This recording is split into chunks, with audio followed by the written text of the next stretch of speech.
Hello, everyone. Welcome to Seek, Go, Create. Tim Winders, your host here. And gosh, it is a beautiful day where I'm at. I hope it's a beautiful day wherever you're listening in on this. It is kind of middle of summer for me when I'm recording. The information is going to be timeless, so regardless of when you're listening, it doesn't matter. Today, we're going to be talking about what I'm titling the 3 biggest leadership mistakes or flaws. And I'll go ahead and put a disclaimer or a subtitle underneath that. This really has very little to do with leaders, but it's something that is magnified when someone's in a leadership position. So hopefully that makes some sense. I'll get to that in just a moment. We'll talk about those items, and it's going to be a fun episode, just me on mic. But I want to do a few reminders of things for those that might be just joining us for the first time or you haven't been with us for a while. We have an excellent website at seekgocreate.com where we have someone who takes all of our audio and video and they transcribe it, and then they put it in even what I call better digestible form. They put it in outline form with all the links, all the references, everything, and that's what we put in the notes section of our website. Some of you may see portions of it if you're listening on your podcast platform, and we do put a little bit of that on our YouTube channel that if you listen or watch there. However, our website, seekgocreate.com, is where we have all of those details. And here's one of the things that I really love is that let's just say that later when I talk about some specific things related to apathy as being a big mistake for leaders, if you want to go back and listen to that later, you can go to the notes section, you can scroll down to the outline where we talk about apathy, and there's a timestamp beside that. You could click on it and go right back to that section and listen to that again. I love that because how many times have you been listening in on a podcast and you go, ooh, I'd love to write that down or make note of that or find that or something like that. Well, we're working towards creating value for you that listen in so that you can go back and do that. So the outlines and the note sections and the quotes and other things that we have, resources on our page, are excellent. Make sure you go there, seekgocreate.com, and check out the notes. So with that, let's dive in today to this topic, which is I'm titling it the 3 big leadership mistakes. And I'm doing that because of it's kind of, I'll be real transparent, it's kind of a cool marketing name. And really the name characteristics that you must have to be successful didn't sound as good. So I'm kind of flipping it and going to the negative. But these are character issues. These are character traits that we all should have. And if you flip it around, and that's the way I'm kind of going to teach and work with this today, is I'm going to talk about the negative or the flip side of the characteristics that we should have, so that we can kind of get it better. I think many times I think our minds work better when we hear the negative or the opposite of what we should be doing, and it helps us learn. So that's what we're going to do today. And I want to say that this is, I think a foundational principle here is something called moral compass. And it's really who we are as individuals and people.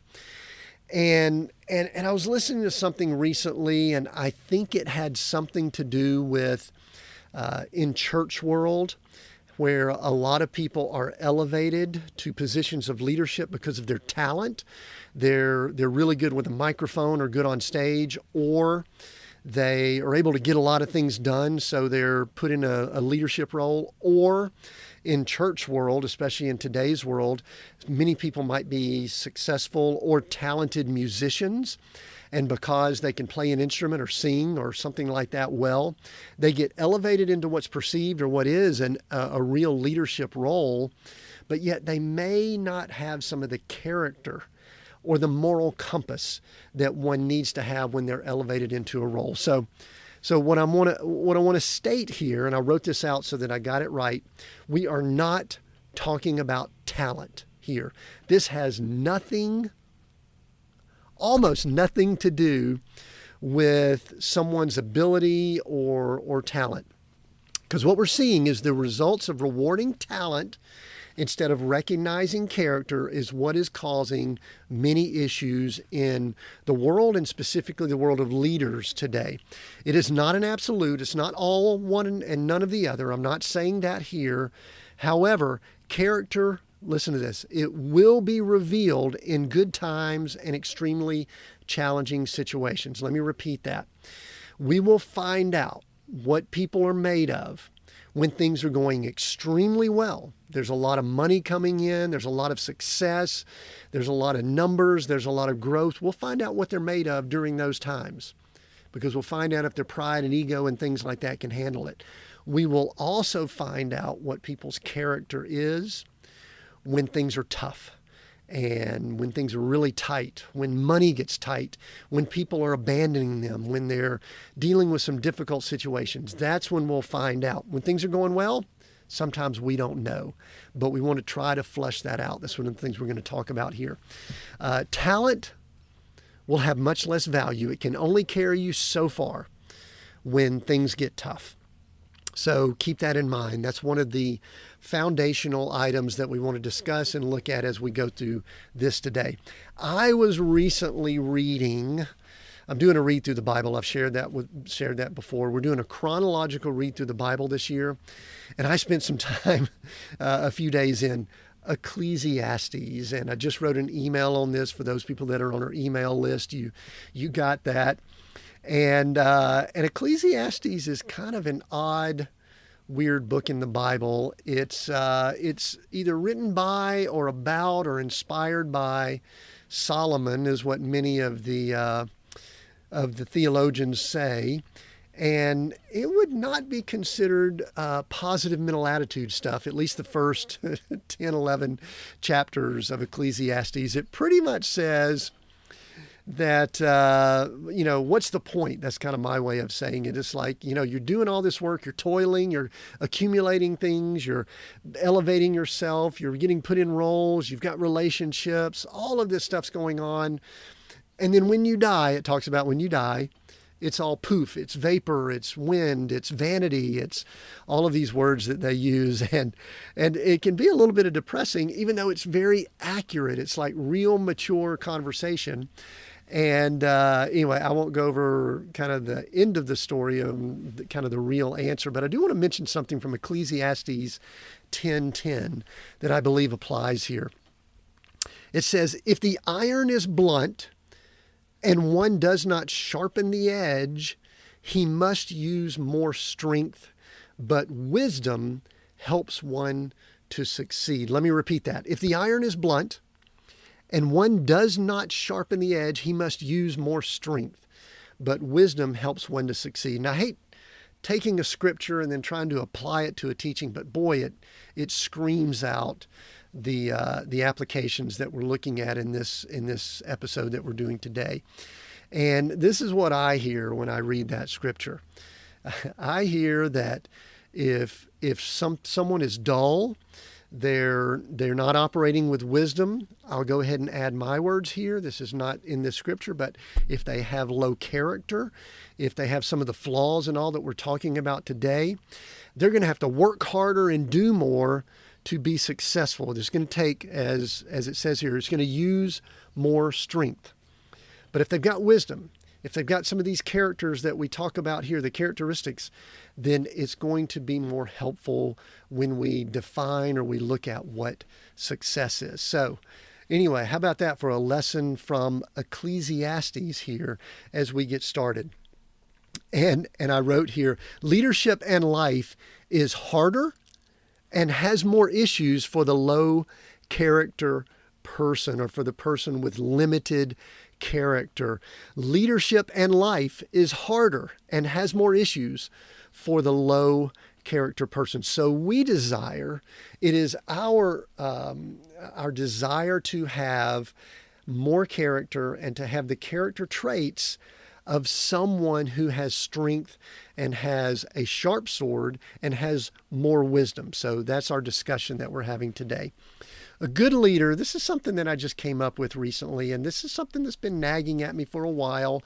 For those people that have been listening into some of our previous episodes, probably going back to late 2021 all the way into 2022, all of these episodes, there's just been something gnawing at me, and that is when people that are not necessarily good and kind people are elevated into roles, and we really see that it's magnified that they're not a kind and good person. And I know there's a little bit wishy-washy words, good and kind, but I feel real strongly about that. I mean, I'm really, really tired of seeing jerks in leadership roles. We've always had them and we always will, but it's getting really annoying. So part of my mission here is to attempt to get some of us, you, others, thinking about what does it mean to be kind, to be a good person, so that it spills over into our leadership.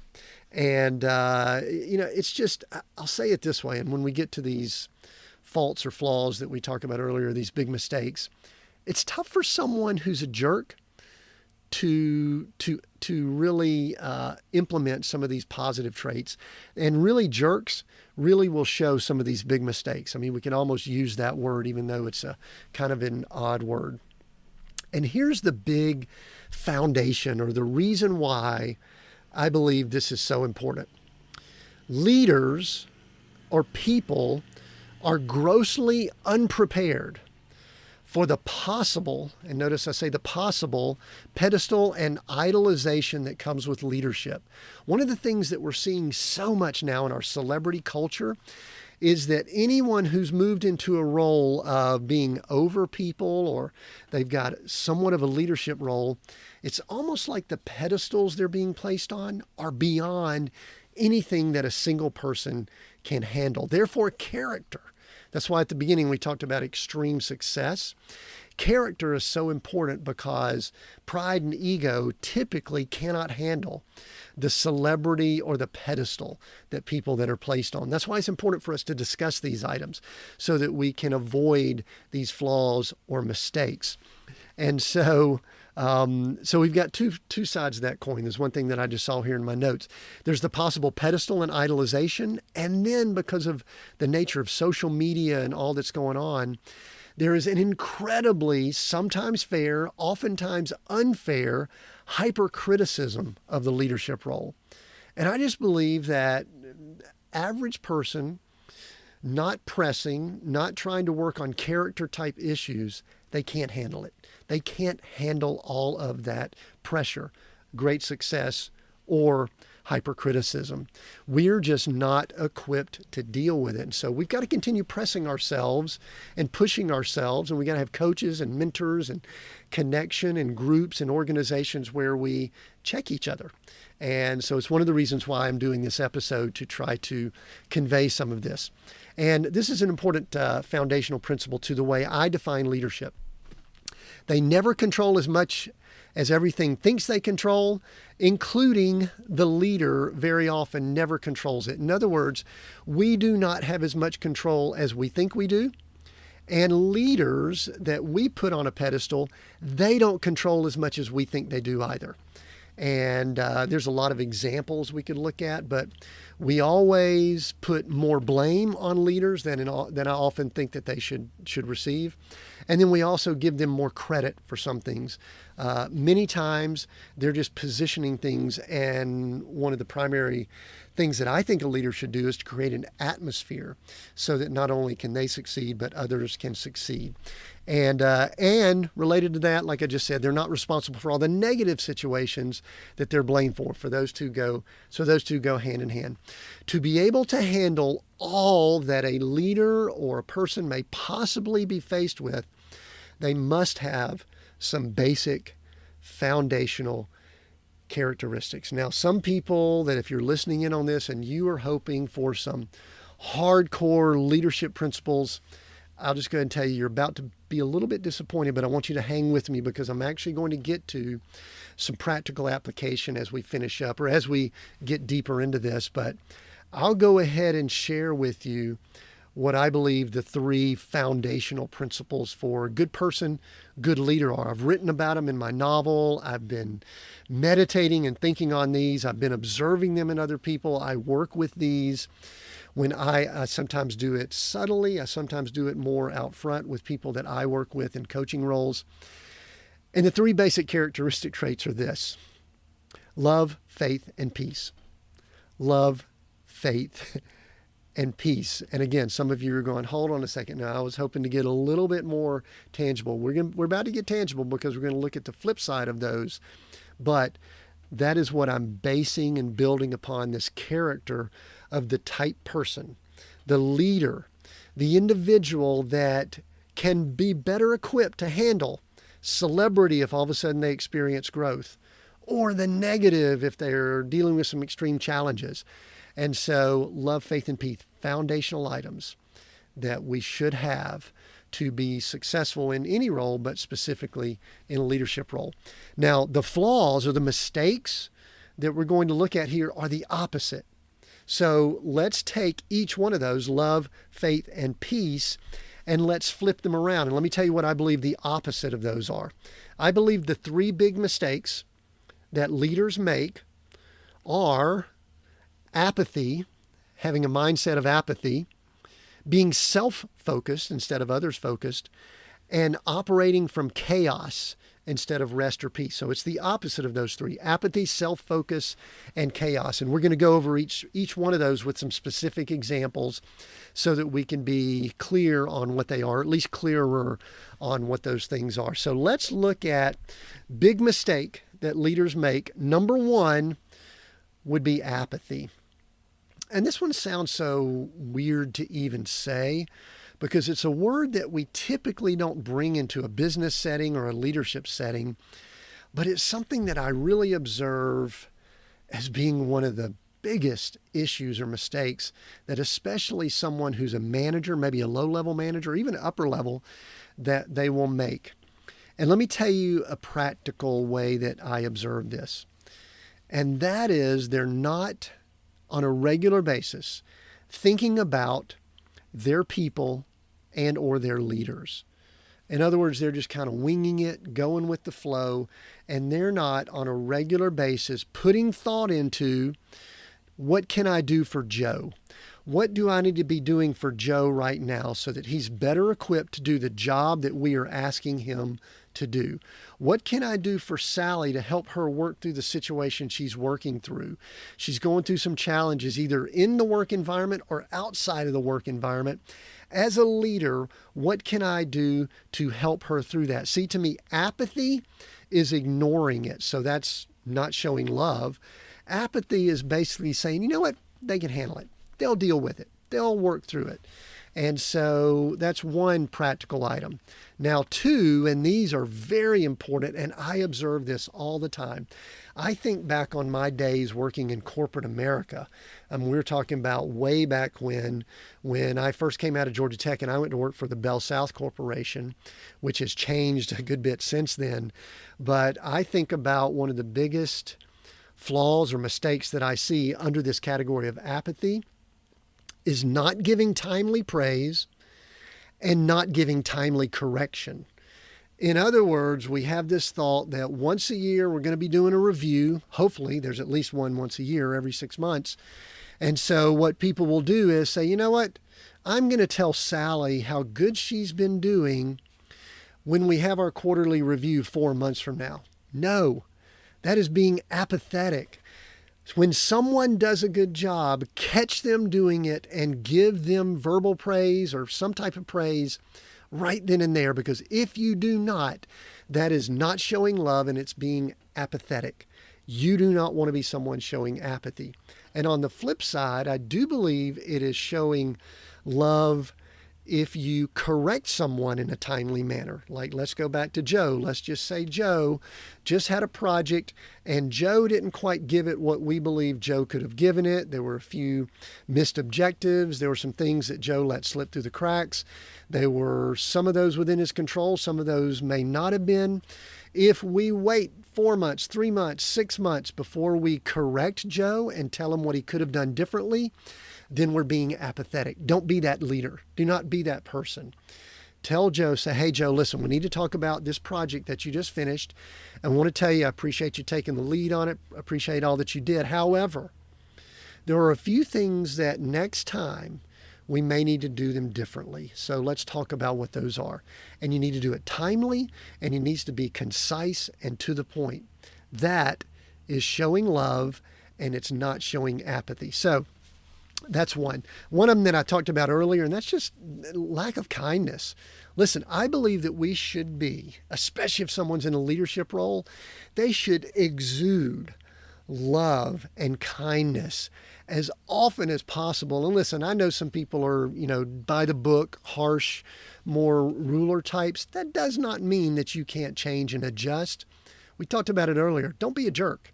Nobody wants to work for a jerk, and no one should want to be a jerk. I hope that's not you. Please, if it is, maybe put something in the comments or send a private message. We could talk about that. So lack of kindness, don't be a jerk. Another one, as far as apathy, is focusing on the wrong things. Now, we could go through a long list of items here, but if you've got objectives for a group or organization that you're leading, but yet you're focusing on advancing your position or your role or something like that, that's focusing on the wrong things.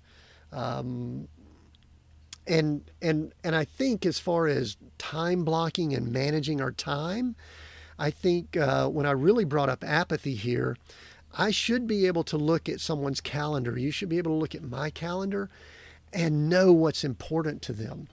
If you do not have time blocked to think about and then spend time with your leaders or people that work for you, then I would say that you might be showing apathy in that area.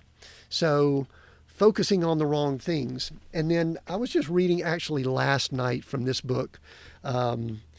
Scott Peck. It's an older book, kind of a classic. I don't think I've ever read it, but it's called The Road Less Traveled. And some of you may have read it. If you're watching the video, I'm kind of holding it up here. And there was a quote. He was really talking about parenting, but I think it applies so much here. It just jumped out at me, and I actually highlighted it. And again, we're talking about the characteristics of love. The mistake is operating out of the opposite of love, which is apathy. And here's what he says here. When we love something, it is of value to us. And when something is of value to us, we spend time with it. Time enjoying it and time taking care of it. Good discipline requires time. And I would also say that love requires time, and apathy shows lack of time commitment. So don't be someone who makes the mistake of being apathetic when it comes to leadership or the role that you're in. Show love and commit time to the things that are important, so that you're not making that big mistake of apathy. Okay, let's move to the next one, and it is that big topic that I'm calling self-focus, which is the opposite. Now, this is going to be kind of interesting for some of you. It's the opposite of what I'm calling faith. Now, some of you are going, wait, Tim, when you talk faith, isn't that kind of religion and spiritual and all that? And then self-focus seems a little different. Let me explain. Self-focus to me is when someone is consumed with themselves. They primarily think of themselves. They think of their success, their actions, their activities, their stuff, whatever's going on with them is primarily what they think about. Someone who's operating from faith, to me, is someone who has an understanding, maybe not a total understanding, but they believe that there is something bigger in the world than just them. In other words, I'll use myself as an example here. There was probably a time where I thought that the world revolved around Tim. And then I started understanding some things from a spiritual standpoint, and it started softening me, and I started looking around at people around me and thinking, there's a bigger picture here. So to me, one of the opposite items of faith, the mistake that a leader makes, is being too or overly self-focused. In other words, thinking about yourself. There could be arrogance and other things that tie into that, but self-focus is the big mistake here. And one of the things that's important for me in this area, again, is just getting to a place where you recognize that the world does not revolve around you. And I think I might have shared this before, but I was probably pretty self-focused early on in my business career. And a few things happened that kind of softened that for me. First thing was that I got married, so I had to start thinking a little bit about my spouse, even though I would argue that many times people can get married and still be fairly self-focused. And then the next big thing that happened for me was I became a follower of Christ. I kind of committed my life to being a Christian and a follower of Christ. And that opened up doors for me to really look at a bigger picture from a faith standpoint. And so that kind of helped with my bigger picture. But the big thing for me that really allowed me to be less self-focused was when we started having children. And I know some of you have experienced that. It just really softens us and makes it to be where we understand that other people depend upon us and we need to honor that and show responsibility there. So not thinking about yourself and that the world revolves around you is that faith piece, or not being so self-focused. And then there's two other things that kind of tie into that, and that is not thinking long-term. Now, I do think at times some of us, some of you, we can get too wrapped up into future thinking. It's going to be this way someday. This is what we're working towards, that type thing. And then I also believe that some people can be too backwards thinking. We could live with regrets. We could be mindful of what happened in the past or think about the glory days or something like that. So we do have to have a balance between past, present, and future. But I do think that part of being a leader is not being so self-focused, looking at people that do work for us and thinking, what can we help them with long-term? What can we do to position them for success long-term? That's thinking long-term. And then also, I kind of mentioned this earlier, but not thinking big picture. How does everything fit in? And part of it goes to my definition of really what I believe leadership is. And I've shared this before, but here's my definition. A leader is a steward, a trustee, a caretaker over the people, places, or things that they have been given. And I'll go ahead and add many times that they have been given by God, because I believe that many of the positions that we're in are divine in nature. And sometimes we don't understand them. We don't know exactly why we're here, but we've been gifted something that, even though it might be our business, or we've worked hard to get into a certain role, or we might think that we own certain things, I think that it's healthy to think in terms of being a steward, so that kind of big picture, you believe that you've been given this gift. You're going to do the best you can with it while you oversee it, or you're the trustee or caretaker. And then you're going to have to give it back at some point. And when you give it back, big picture thinking here, you want it to be better than when you received it. To me, that is big picture thinking. And that shows faith when you aren't believing that it all revolves around you and you being the owner. I also believe that it relieves a certain degree of pressure if you believe that you aren't the owner and have the mindset of, if it is to be, it's up to me type thing. Now, I believe we have to have responsibility. I don't believe we ever shirk that, but I do have this understanding that I know that myself, and I've observed it with many other people that I've worked with, when they have a bit of a relaxed mindset of, there's something bigger out there, I'm going to be responsible for what I've been gifted with, but I also know that I may not be gifted with this forever, and I want to make it better until I hand it off. That is healthy from what I've seen when it comes to avoiding the mistake of being self-focused. And then finally, one of the things that we see when people are self-focused, this is kind of a tangible result that we observe from people, is that they get really arrogant when they're self-focused, and they feel the need to prove themselves. And when people get in that mode, it's almost like they have to prove themselves. And usually It's at the expense of the bigger organization or other people. And it's when people get into comparison. It's when sometimes some unhealthy things can happen. And when we were talking about character earlier in this episode, it's where you could kind of start going down a slippery slope of doing some things that could be unethical, that could be character issues, and we don't want you to do that. So be mindful of the big mistake that a leader can make, or even an individual, of being too self-focused. We want to be people of faith, not people that are self-focused. So that was our second one. Our first was apathy, big mistake. Second big mistake was self-focused. And let's go over the third one, and that is chaos. This was kind of a weird one here, and I probably need a little bit of foundational explanation. So, and again, this is the opposite of the characteristic of being at rest or at peace. And that is, you don't want to be the person that's bringing chaos into a situation. And I could think of them right now. I could see their faces and I know their names.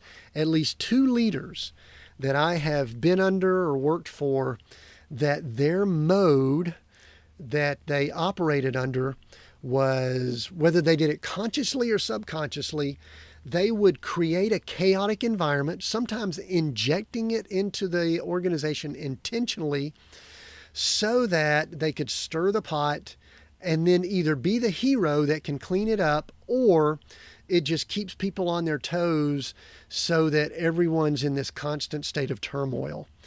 And I've seen this too many times in leadership. I even considered, gosh, is this just an anomaly? But then as I look out over the horizon and I see people that are out there in the world, and I keep hearing of situations of leaders that are falling or having challenges, I actually see this, unfortunately, as a bigger mistake than it should be.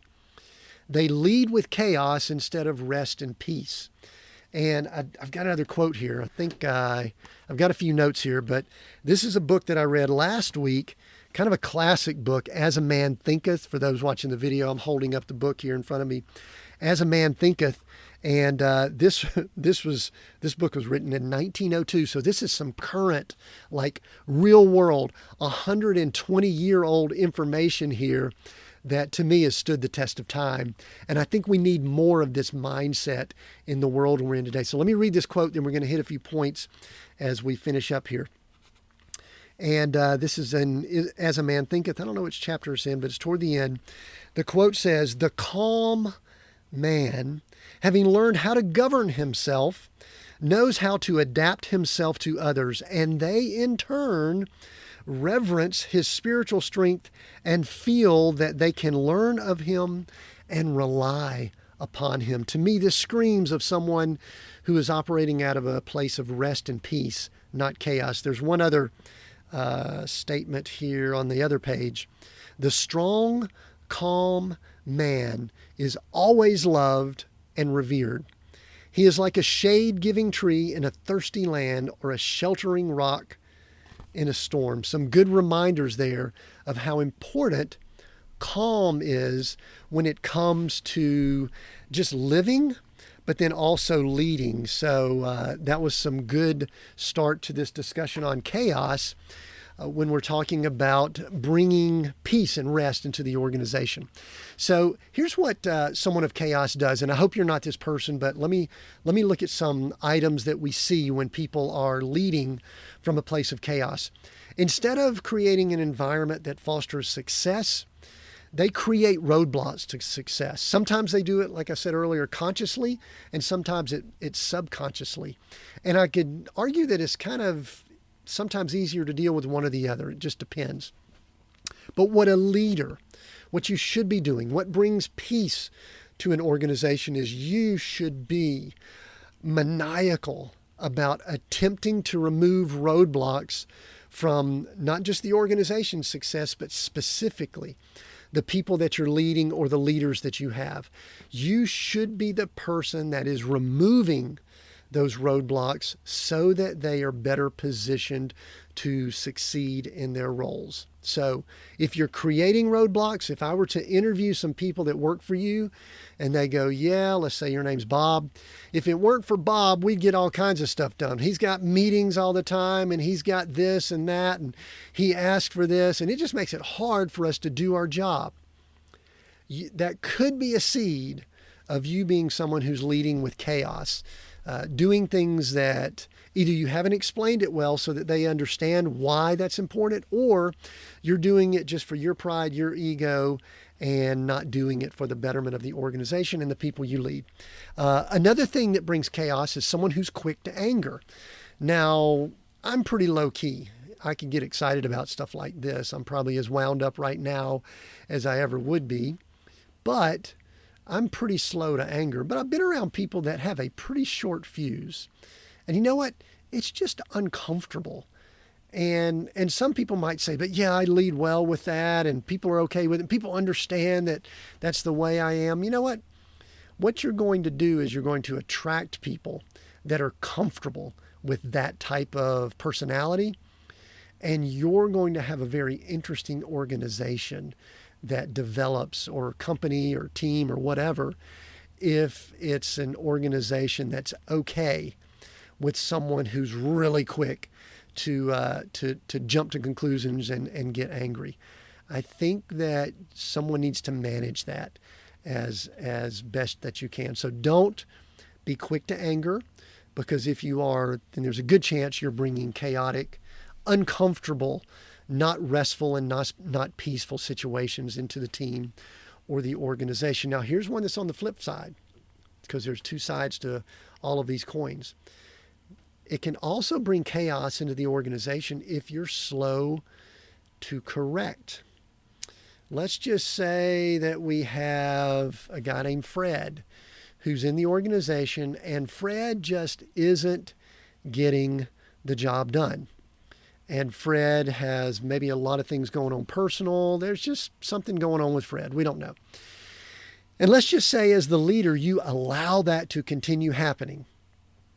You either don't work directly with Fred to see what's going on so that you can help him, or you just kind of ignore it, or you in your mind think maybe Fred will get his act together, or maybe he was once strong and maybe he'll get it going again. The longer you wait to address that situation, the more chaos it's going to create within the organization, because people are going to see it. Don't think they don't see that. They will see that. And so there's chaos in the organization when you're allowing things like that to happen. When you're allowing other people, and we'll go ahead and say it this way too, this is sort of related. If you've got someone like Fred who's creating chaos in the organization and you're allowing it, like Fred just gossips, rumors, he stirs up trouble, and you as the leader know it and you allow it, then you're creating chaos in the organization just by default. So you've got to address it. You've got to correct it. You've got to do it timely, like we talked about earlier, and not allow those things to happen. So slow to correct. And then here's another one, and this one's big, and it's becoming bigger and bigger, and that is allowing abusive or non-productive behavior. And I want to focus on this abusive behavior, because one of the things we've seen in a lot of churches and companies and everything lately is just abusive. If it's sexual abuse, if it's just verbal abuse or whatever, if we see that, it is now our responsibility. We cannot ignore it. And we are not building organizations that have rest and peace within them if someone is so uncomfortable because they're being abused within that organization. And leader, it falls on you. I mentioned earlier that you're not the owner, but you have responsibility. You don't own all of that, but you have a responsibility to do something. And if you do not, you are allowing chaos to rule and reign in your organization. Stop it. Jump in, do something. There's ways of doing it. You know, if you're an organization that has HR, make sure HR is involved. If you're a smaller organization or team or something, maybe get a resource that can help you understand how to do it, because there's right ways and wrong ways of handling that. But do not allow abusive behavior in your organization. There's been times in the past where that people have turned the other way. We cannot do that in the age that we're in now. So don't do it. So, I hope I was strong enough on that. And then another bullet item here, position yourself, your organization, your group, or your team, and individuals to succeed. That's how you bring peace, a rest in the organization, and eliminate chaos. Look for ways, we said this a little bit earlier, but look for ways that you can help people succeed and feel success and feel that they're growing and doing something that makes a difference, that there's a mission involved.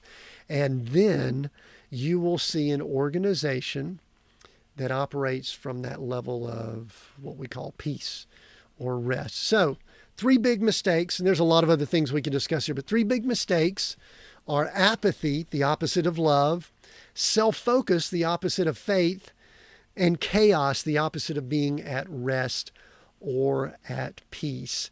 And again, those weren't really big mistakes just for leaders, but we kind of wanted to focus it on leaders today. So I hope that this has been helpful for you. And again, I want to remind you that the 3 principles that we should be striving for is to operate with love in, if not all, almost all situations.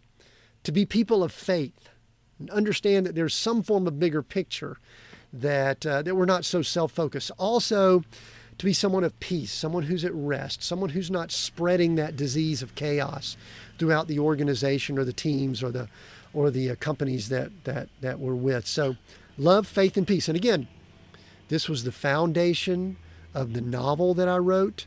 And so final statement, just a big plug. If you haven't gotten Coach, A Story of Success Redefined, these 3 principles were kind of foundational. It's one of the reasons I inserted them into a story, so that I could understand them better and so that people that might want to read the book could understand them better. I hope this has been helpful for you. I love sharing it. This is a topic to me that is extremely important for leaders. If you know of a leader that needs to hear this, please share this with them. Share either the episode or share it on social media so that they can get it and get some of the teaching and things like that. I appreciate you listening in, and I appreciate all of the people that are part of Seek, Go, Create, everything that we're doing on YouTube and our social channels and on the podcast channels. We're just getting great feedback, and I appreciate all of you greatly. And so continue listening in. We have new episodes every Monday, and until then, continue being all that you were created to be.